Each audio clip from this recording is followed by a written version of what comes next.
Hello and welcome to platonic.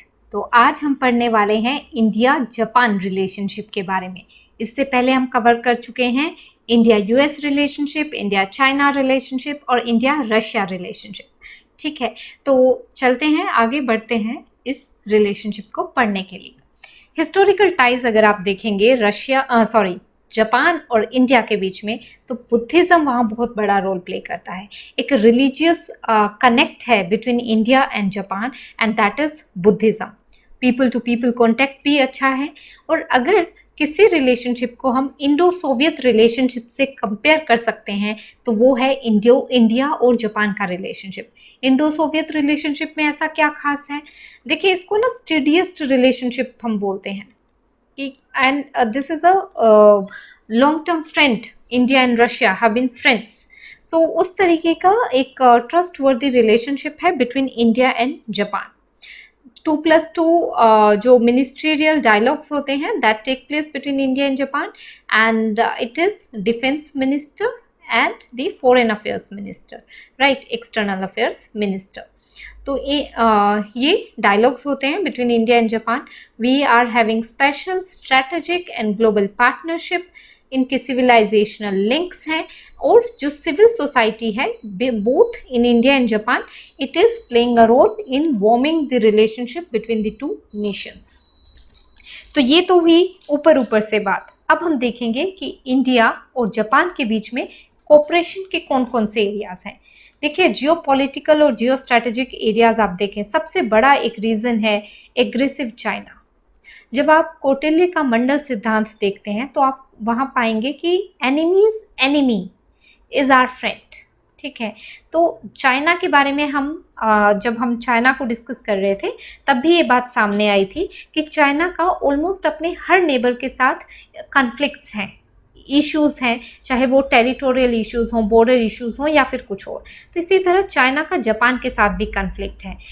There bye saying that China and Japan are in opposite camps. ठीक है, they are found in opposition to each other, they are having conflicts, and that also becomes one of the reason of India and Japan being close to one another.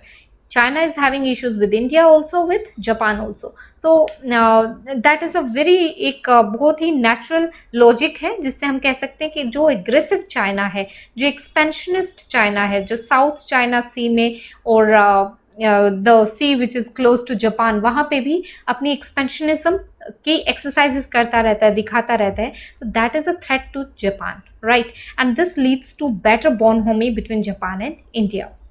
यही एक reason बनता है कि आगे political scientist कहते हैं कि India और जापान का जो रिलेशनशिप है it should be broad based. ये सिर्फ इस चीज़ पर आधारित नहीं होना चाहिए कि दोनों की चाइना के साथ इश्यूज हैं, it should be more broad based, और हो भी रहा है। डाइवर्सिफाइड एक रिलेशनशिप है हमारा जापान के साथ, वो हम इस वीडियो में देखेंगे। अगर आप डिफेंस इक्विपमेंट्स देखिए तो एम्फीबियन एयरक्राफ्ट और भी कई चीज़ों में we are having defence cooperation with Japan. Technological cooperation हमारा बहुत अच्छा है। Naval strength, both of these countries talk about freedom of navigation in South China Sea as well as Indo-Pacific, इसीलिए दोनों क्वाड का हिस्सा हैं, दोनों डेमोक्रेसीज हैं, राइट। दोनों G4 के भी मेंबर्स हैं। G4 कौन है? G4 वो ग्रुप ऑफ कंट्रीज हैं, जर्मनी, ब्राज़ील, इंडिया और जापान, जो क्या चाह रहे हैं कि उन्हें जो यूएनएससी है उसके अंदर परमानेंट सीट मिले। देखिए, यूएनएससी पे ये ब्लेम है कि वो प्रेजेंट डे रियलिटीज नहीं रिप्रेजेंट करता है। वो जो पोस्ट वर्ल्ड वॉर सेकेंड का जो एरा है उसी को रिप्रेजेंट करे जा रहा है अब भी। ठीक है, यूके की फिलहाल फॉरेन रिलेशंस में, इंटरनेशनल रिलेशंस में उतनी बड़ी दावेदारी नहीं है जितनी उसको परमानेंट 5 में क्लेम मिला हुआ है, राइट। तो उस तरीके से ये जो इमर्जिंग कंट्रीज हैं, इमर्जिंग पावर्स हैं like Japan, Germany, India, Brazil, they are asking for reforms in UNSC, right, and for that they have formed a club which is called G4। इसके अगेंस्ट है एक क्लब जिसके हम आगे बात करेंगे जब हम यूएनएससी की बात करेंगे। ठीक है, यूएनएससी टॉपिक को कवर करेंगे। जापान और इंडिया की हम बात कर रहे थे कि वो कहाँ कोऑपरेट कर रहे हैं। आप देखेंगे कि इंफ्रास्ट्रक्चर डेवलपमेंट की जब बात हो रही है तो चाइना बना रहा है BRI, तो BRI को देखा जाता है एज कि वो एक न्यू कॉलोनियलिज्म है एक तरीके का, और एक तरीके का कंट्रीज को डेट ट्रैप में डालने का इंस्ट्रूमेंट है। बट इंडिया और जापान कोशिश कर रहे हैं एक सस्टेनेबल ग्रोथ कॉरिडोर बनाने की, जो एशिया और अफ्रीका को कनेक्ट करे, right. Then as we have talked, they both are eyeing for permanent membership. यहाँ पर बात थी कि यूएनएससी में रिफॉर्म्स चाहिए इनको, और वो रिफॉर्म्स बहुत अलग अलग तरीके के भी हो सकते हैं। यहाँ पर ये बात हो रही है परमानेंट मेंबरशिप की। क्वेड की हमने बात करी, जो फ्री ओपन इंडो पैसिफिक का जिक्र करता है। Then they are part of J trilateral, Japan, America and India trilateral का भी दोनों हिस्सा हैं। Japan has been one of the largest investors in India. अगर आप देखेंगे पिछले 20 साल में ओवर $35 बिलियन का FDI आया है इंडिया में। तो जब इन्वेस्टमेंट की बात है तो जापान बहुत आगे है इंडिया में। Japan is the largest bilateral donor. हाँ, तो जो हमें वहाँ से लोन मिलता है या बायलेटरल डोनर है जापान इंडिया के लिए, डोनेशन मिल रही है, वो बहुत सस्ती दरों पर मिल रही है, इंटरेस्ट। तो चाहे दिल्ली मुंबई इंडस्ट्रियल कॉरिडोर हो, वहाँ पे भी Japan is collaborating. Smart city mission में Japan is collaborating. Ahmedabad Mumbai के बीच में जो रेल लिंक बन रहा है उसमें जापान इज इन्वेस्टिंग, राइट। तो ये कुछ एरियाज ऑफ कोऑपरेशन हमने देखे। इसके अलावा we are having exercises with Japan. तो जो नेवल एक्सरसाइज है उसका नाम है JIMEX, and we are also having Malabar exercise. Then army Dharma guardian exercise करता है जापान के साथ। Then there is this Japan India institute of manufacturing. तो ये बहुत सारे ऐसे सेंटर्स बन रहे हैं ऑल ओवर इंडिया जो मैन्युफैक्चरिंग को प्रमोट कर रहे हैं, ठीक है। तो हम देखते हैं जब इंडिया की इकोनॉमी, तो उसमें मैन्युफैक्चरिंग सेक्टर कहीं ना कहीं स्टेगनेंट है, वही 16-17% कंट्रीब्यूशन है उसका GDP में। तो इसको इन्हेंस करने के लिए हम जापान से हेल्प ले रहे हैं मैन्युफैक्चरिंग को डेवलप करने में, और इसके लिए इंडिया की अलग अलग सिटीज़ में सेंटर्स खुल रहे हैं। जो जापान है वो इंडिया की यूएनएससी में तो परमानेंट मेंबरशिप को सपोर्ट करता ही है, वो इकट्ठे हैं उस चीज़ में। उसके अलावा जो एनएसजी है उसमें भी इंडिया की मेंबरशिप को सपोर्ट करता है। इसरो और जापान मिलके बना रहे हैं दिस ल्यूपेक्स मिशन, ठीक है। तो जाक्सा जो है वो जापान की स्पेस एजेंसी है और इसरो इंडिया की, and they are making a LUPEX mission. किस लिए? साउथ के जो मून है, मून के साउथ पोल पे लैंड करने के लिए, right. So we can see the this solar collaboration, the space collaboration between India and Japan. Clean energy partnership. अब दोनों countries they are facing the brunt of climate change, right. तो इसके लिए they are coming up for clean energy partnership, and there is this joint crediting mechanism India और Japan के बीच में। International Solar Alliance जो इंडिया का idea था, और जो CDRI है वो भी इंडिया का ही इनिशिएटिव है, कोalition फॉर डिजास्टर रिजिलियंट इंफ्रास्ट्रक्चर। तो इन दोनों में Japan has welcomed and shown it's interest.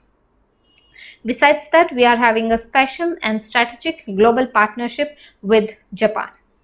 इसी कोऑपरेशन को आगे देखें तो दोनों कंट्रीज का है विजन 2025, जहां पे वो चाहते हैं कि India and Japan should cooperate more and more in maritime area, ठीक है। They are working for free and open Indo Pacific. They are increasing the connectivity between Asia and Africa. They are expanding the partnership for quality infrastructure, इसको expand कर रहे हैं। High end technology में collaborate कर रहे हैं, चाहे emerging technologies हों जैसे AI है, ठीक है। Then there is this similar vision for building peace and stability in the region. Both are pacifist nations, democracies. जो जापान की पॉलिसी है फ्री ओपन इंडो पैसिफिक की, it is very much in synergy with India's act east policy, और India's act east policy does not stop to Southeast Asian nations, it goes beyond and covers Japan also, right? But then हर रिश्ते की तरह, हर relationship की तरह India और Japan के relationship में भी आपको कुछ चैलेंजेस देखने को मिलेंगे। वो चैलेंजेस क्या हैं? देखिए, दोनों ने सेपा साइन किया हुआ है, उसके बावजूद भी जो बायलेटरल ट्रेड है वो बहुत ज़्यादा नहीं बढ़ रहा है, जस्ट $20 बिलियन। FDI है, Japan is investing in India, that is good, but जो ट्रेड है, बायलेटरल ट्रेड है, that is we can say कि it is below the potential, ठीक है। So we want to increase this trade. Trade ties remain under developed as compared to India. देखिए India China को एक तरीके से एक दूसरे का एडवर्सरी देखा जाता है, बट फिर भी उनका जो इकोनॉमिक ट्रेड है वो बहुत हाई लेवल पे है। अब इसी सिचुएशन को क्या बोला जाता है, अगर आप पॉलिटिकल साइंस को बहुत गहराई से पढ़ेंगे तो एक टर्म आता है वहाँ पे कॉम्प्लेक्स इंटरडिपेंडेंस। ठीक है, कॉम्प्लेक्स इंटरडिपेंडेंस। इसका मतलब ये है कि कंट्रीज जो एडवर्सरीज हैं, जो एक दूसरे के साथ नहीं ट्रेड करना चाह रहे हैं, नहीं रिलेशंस रखना चाह रहे हैं, वो भी एक दूसरे के साथ किसी ना किसी तरीके से कोऑपरेट कर रहे हैं। जैसे इंडिया चाइना का इसमें आप अच्छा एग्जांपल दे सकते हैं। जो उनका ट्रेड रिलेशंस है वो बहुत हाई है। ये टर्म दी है जोसेफ नाई ने।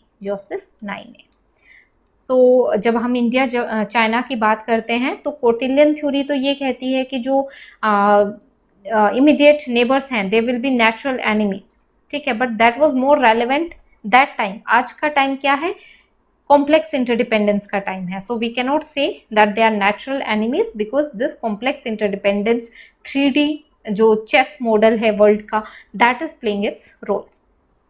बात वापस आते हैं इंडिया और जापान पे।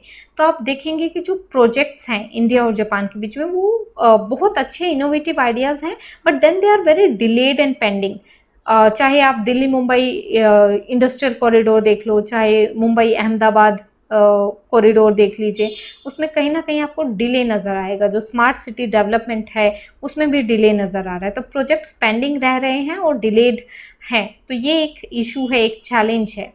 फिर कहीं ना कहीं इंटरेस्ट डाइवर्जेंट हो रहे हैं। जैसे इंडिया एग्जिटेड फ्रॉम RCEP। ठीक है, इंडिया उसका पार्ट नहीं है, जापान उसमें प्रोएक्टिवली रोल प्ले कर रहा है। देन अगर आप रशिया यूक्रेन वॉर देखें तो जापान इज कंडमनिंग रशियाज एक्शन। ठीक है, but India is not condemning, India is abstaining from voting against Russia। तो ये चीज़ यहाँ पे भी कुछ कुछ डाइवर्जेंसेस आपको देखने को मिल सकते हैं। उसके बाद बहुत रोल होता है IR के आंसर्स में कुछ कीवर्ड्स का, कुछ अच्छे स्टेटमेंट्स का। तो यहाँ पे आप देख सकते हैं कि PM मोदी कहते हैं जापान और इंडिया के बीच में जो संबंध हैं, their relations, they have the biggest potential in the world. अगर जापान स्ट्रॉन्ग होता है तो वो इंडिया के बेनिफिट में है, और इंडिया स्ट्रॉन्ग होता है तो वो जापान के बेनिफिट में है। इतना अच्छा हमारा रिलेशनशिप है। कंवल सिब्बल कहते हैं कि India and Japan are currently their relationship is going through cherry blossom phase, right.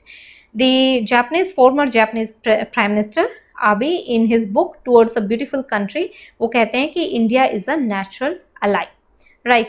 और जैसा कि जब हमने इस लेक्चर को स्टार्ट किया था तो मैंने बताया था कि जो मंडल सिद्धांत है कौटिल्य का, वो कहता है कि enemies enemy is our friend, right. So इसको वो बोलते हैं अरि मित्र, अरीज अरी है ना, अरी इज आर मित्र। तो जो दुश्मन का दुश्मन है वो हमारा मित्र है। ये कौटिल्यन थ्योरी है। तो इसके साथ हमने जापान के साथ हमारे किन एरियाज में कोऑपरेशन हो रहा है, क्या चैलेंजेस हैं उस रिलेशनशिप में, इन सब इश्यूज को डिस्कस किया। इसी तरह आने वाले लेक्चर्स में हम और भी कंट्रीज को कवर करेंगे, डिस्कस करेंगे। Stay tuned to Platonic. Thank you, keep watching.